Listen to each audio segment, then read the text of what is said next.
खबर उत्तर प्रदेश बलिया से। योगी आदित्यनाथ ने बलिया बलिदान दिवस पर दिया सौगात। खबर यूपी के बलिया से है, जहां बलिया बलिदान दिवस के अवसर पर पहुंचे मुख्यमंत्री योगी आदित्यनाथ ने अमर शहीद सेनानियों के परिवारों को मंच पर सम्मानित किया। वही बलिया बलिदान दिवस पर कहा है कि एक नए भारत की दिशा के निर्माण में कार्य करें। मैं यहाँ पर चाहूंगा और यहाँ पर मुख्य सचिव दुर्गा शंकर तिवारी भी आए हैं, क्योंकि बलिया में पढ़े हैं, बलिया के बारे में विशेष रूप से जानते हैं। बलिया जेल के बारे में, जेल को बलिया से बाहर स्थानांतरित करते हुए यहाँ पर भव्य स्मारक बने, मेडिकल कॉलेज का निर्माण हो। हम पूर्वांचल एक्सप्रेसवे से एक लिंक दे रहे हैं।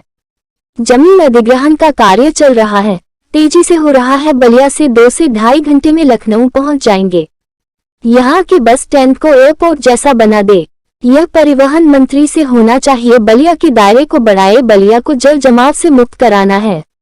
विकास की नई ऊंचाइयों पर जोड़कर के विकास के लिए जैसे मोदी जी काम कर रहे हैं, पूरे गांव के साथ आगे बढ़ाने का कार्य करेंगे। हमारे सभी जनप्रतिनिधि रुचि ले रहे हैं पूरी तन्मयता के साथ।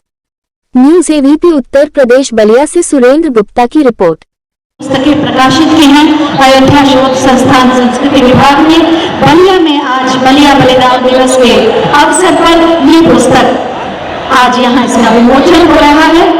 वर्तमान पीढ़ी का पाठ्य बनेगी ये पुस्तक, कर सकते हैं। साथ में बोलिए भारत माता की। इस उम्र के पड़ाव पर भी वो हमारे मार्गदर्शक हैं और उन्हें सम्मान करके वास्तव में उनका सम्मान। भारत माता की, भारत माता की वंदे। सभी उपस्थित भाइयों बहनों, आजादी के अमृत महोत्सव वर्ष में जब पूरा देश आजादी के अमृत महोत्सव के साथ उत्साह और उमंग के साथ जुड़ करके देश की आजादी के शताब्दी महोत्सव की तैयारी के लिए अभी से प्राण प्रण से जुटा है, इस अवसर पर मुझे बलिया के स्वतंत्रता आंदोलन से जुड़े हुए इस ऐतिहासिक बलिदान दिवस के अवसर पर आने का अवसर प्राप्त हो रहा है। ऋषि मुनियों और क्रांतिकारियों की इस ऐतिहासिक भूमि को कोटि कोटि नमन करते हुए आप सबका मैं हृदय से अभिनंदन करता हूं। भाइयों बहनों, बलिया का अपना इतिहास है और लोग पता नहीं जैसे भी हो, लोग कहते रहे हैं कि बलिया के लिए अनुशासन का कोई महत्व नहीं होता।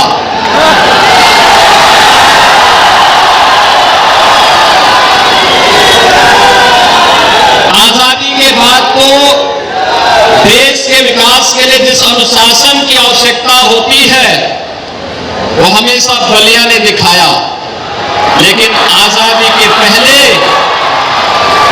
आज से नहीं, आज तो जन्माष्टमी का दिन भी है और मैं सौभाग्यशाली हूं कि जन्माष्टमी के दिन बलिया बलिदान दिवस एक साथ मिला और एक साथ आयोजन में मुझे आपके बीच में आने का अवसर प्राप्त हो रहा है।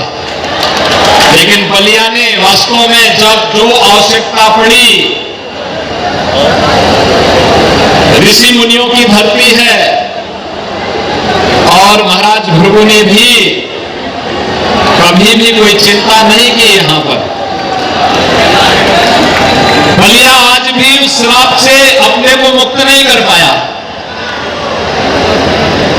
मैं पिछले 5 साल से मेडिकल कॉलेज के लिए जमीन मांग रहा हूं, लेकिन मुझे जमीन नहीं मिल पाई, जबकि बलिया में 3 साल पहले मेडिकल कॉलेज बन जाना चाहिए था। और आज मैं मुख्य सचिव, चूंकि मुख्य सचिव हमारे इसी बलिया में रह करके पढ़े थे, तो इसलिए उनको विशेष रूप से लेकर के आया हूं कि आज शाम तक उनको यहां रहना है और महाराज भृगु की इस धरती के लिए एक मेडिकल कॉलेज क्रांतिकारियों की स्मृति में जरूर देकर के आज जाइएगा।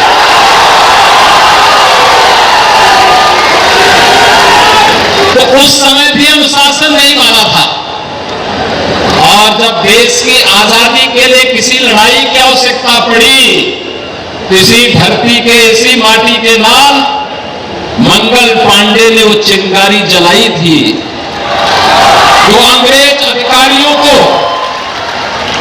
जो भारतीयों पर क्रूरता ढाते थे, उन्हें मार करके देश की आजादी की चिंगारी को बैरकपुर छावनी में जलाने वाला कोई और था, कोई और नहीं था, बल्कि किसी बलिया की धरती के लाल महान क्रांतिकारी मंगल पांडे ही थे। और इसलिए मंगल पांडे की इस धरती पर आकर के मैं अभिभूत हूं, उन्हें कोटि कोटि नमन करते हुए विनम्र श्रद्धांजलि भी अर्पित करता हूं। ये साबित हुआ ही है कि कोरोना के महामारी के नियंत्रण में, इसके प्रबंधन में भारत का जो रिजल्ट था, दुनिया के अंदर बड़ी बड़ी ताकतें पस्त हो गई, लेकिन भारत मजबूती के साथ डटा रहा, लड़ता रहा और कोरोना को भी पस्त कर दिया। आज आपकी इतनी बड़ी संख्या में, भारी संख्या में उपस्थिति, मैं यही पूछ रहा था जयशंकर जी से, मैंने कहा भाई 9 बजे कैसे लोग आएंगे? भाई 9 बजे तो बहुत सारे लोग सो के उठने वाले लोग होंगे। उन्होंने कहा नहीं, बलिया रात्रि में सोता नहीं, और रात्रि में ही लोग इकट्ठे हो जाएंगे। और इसीलिए आज मैं यहां पर आया हूं आपके बीच में विशेष रूप से। यह आजादी का अमृत महोत्सव है, अच्छे आयोजन के साथ जुड़ना है, अच्छा कार्यक्रम बनाना है और विकास के बारे में सोचना है। आज आप देख रहे होंगे जितना 8 वर्ष में प्रधानमंत्री मोदी जी के नेतृत्व में गरीब कल्याणकारी और शासन की योजनाओं का लाभ बिना भेदभाव के समाज के प्रत्येक तबके को मिला, बिना भेदभाव के सबको शौचालय, हर गरीब को आवास, हर गरीब को राशन, हर गांव जिसमें आज तक बिजली नहीं पहुंची वहां बिजली पहुंचाने का काम करेंगे।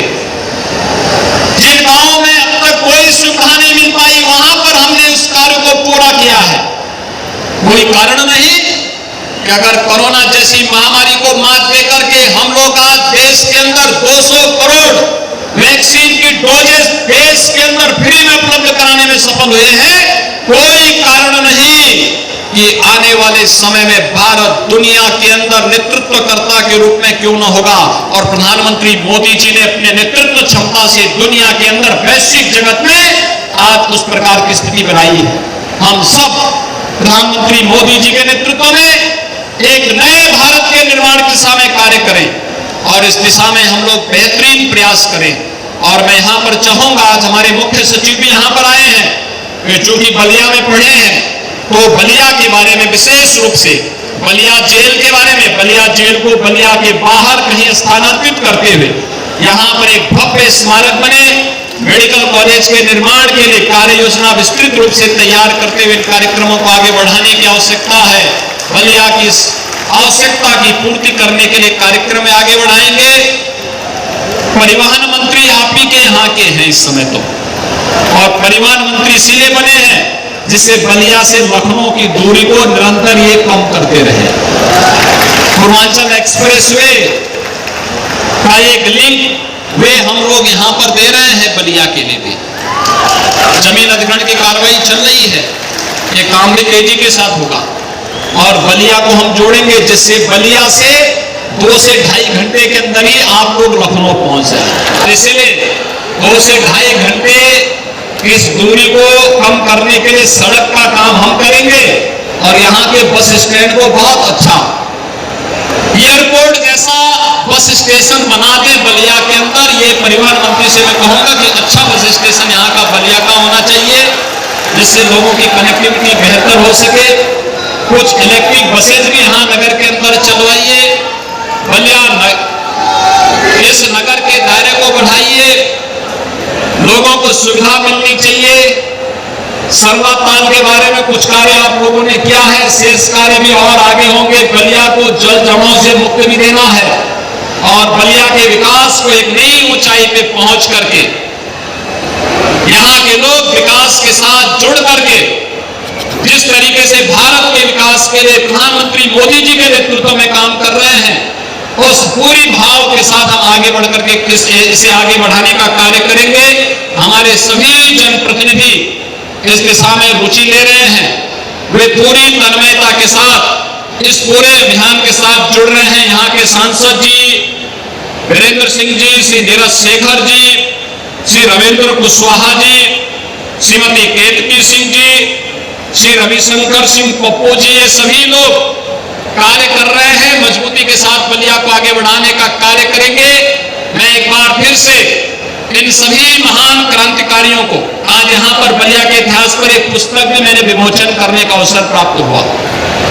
अयोध्या शोध संस्थान के माध्यम से संस्कृति विभाग ने हर एक जनपद में आजादी के इतिहास में क्या योगदान है, और मैं तो चाहूंगा यहाँ पे डिग्री कॉलेज, 2 कॉलेज हैं, तमाम हमारे शिक्षक हैं, रिटायर्ड शिक्षक होंगे, उनसे भी मैं कहूंगा इससे अच्छा अवसर नहीं हो सकता। हमारे गांव, हमारे न्याय पंचायत, हमारे ब्लॉक, हमारे कस्बे में कहां पे कौन सी क्रांति की ज्वाला कब फूटी थी, गांव की स्मृति और लोक गाथाओं में सब इनका अंकित होगा। उसे शब्दों में उकेर करके पुस्तक के रूप में आप देंगे, हम उसे प्रकाशन की व्यवस्था राज्य सरकार की तरफ से कर देंगे और आप उसकी तैयारी करिए।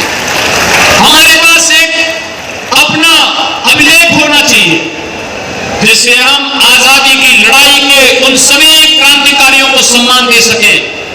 देखिए, इसमें हर तबके के लोग थे। मंच पर आपने देखा होगा स्वतंत्रता संग्राम सेनानियों के परिजनों का जब मैं सम्मान कर रहा था, वहां पर कोई जाति भेद नहीं था। हर जाति, हर मत और मजहब से जुड़े हुए लोग देश की आजादी के लिए लड़े थे। आज भारत को विकास की जिन नई बुलंदियों तक पहुंचाना है, उसमें प्रत्येक भारतवासी का दायित्व बनता है। हम एक स्वर से, एक नजर से सभी देखें और उसे आगे बढ़ाने का कार्य करेंगे तो निश्चित ही हमारा भारत दुनिया की एक महाताकत के रूप में उभरेगा। यही आजादी के अमृत महोत्सव का और देश की आजादी के शताब्दी महोत्सव का हमारा संकल्प होना चाहिए।